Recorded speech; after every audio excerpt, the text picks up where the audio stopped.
Bom, então como que os desejos são formados, né? E da onde que vem tudo isso? Meu nome é Vitória Mansur, eu sou terapeuta quântica e tântrica de empoderamento feminino. E hoje eu vou conversar com vocês um pouquinho sobre desejos e sobre como tudo isso acontece, como a gente pode brincar com todas essas energias.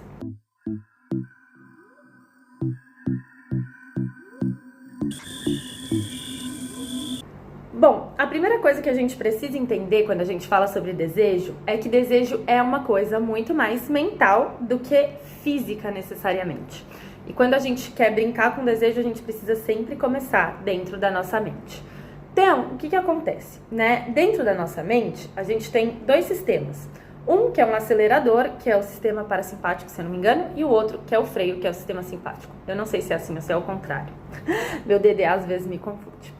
E aí, o que acontece, né? É a mesma coisa num carro. Se a gente está no carro e a gente pisa no acelerador e ao mesmo tempo a gente puxa o freio, a gente não sai do lugar. Mas ao mesmo tempo, se a gente solta o freio e vai, a gente vai. Só que também se a gente não acelera e solta o freio, a gente não sai do lugar. Então, a primeira coisa que a gente precisa entender é o que está bloqueando ou acelerando demais o seu desejo, né? Então, sempre pensa nesses termos. Não adianta eu fazer coisas para excitar e estimular se eu tô com o freio de mão puxado. E aí eu acho que vale entrar nesse assunto, né? O que seria o freio, então, e o que seria o acelerador? O freio é tudo que bloqueia a gente, tudo que faz a gente perceber que essa não é uma situação que eu deveria estar estada, essa não é uma situação que deveria acontecer desejo. Ou seja, medo de engravidar, medo de pegar alguma doença, medo de ser julgada, não estar se sentindo bem com o próprio corpo, não confiar na pessoa que está com você, não sentir que a energia do lugar está boa.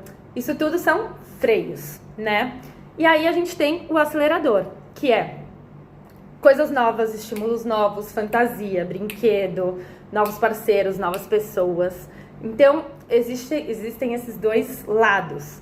E um não funciona sem o outro. A gente sempre precisa pensar, né, nesses dois extremos.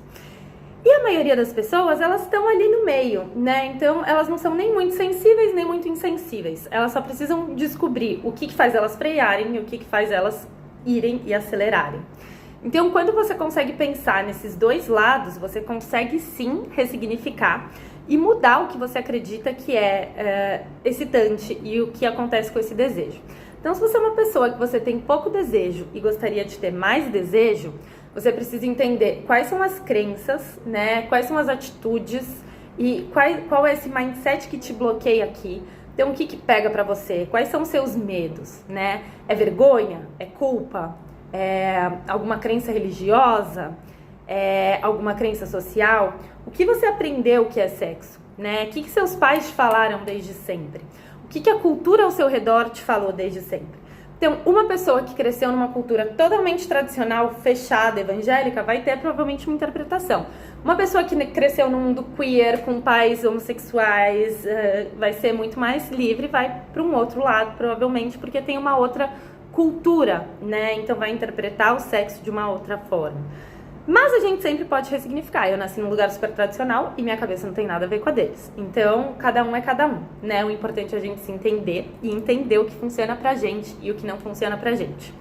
E aí, quando a gente começa a reprogramar isso aqui pra se libertar desses freios, aí sim vale a pena pegar e pisar o pé no acelerador aqui.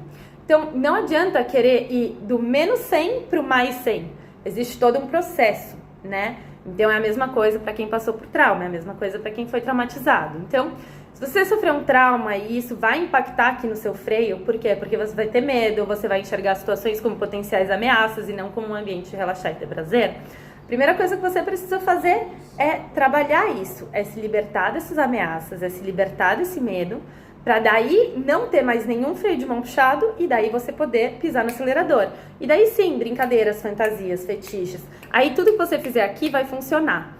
Mas se você quiser trabalhar, que é o que as pessoas fazem geralmente, né? Ai, minha rotina com meu marido tá morna, então vou comprar um brinquedo. Ai, então vou fazer uma fantasia.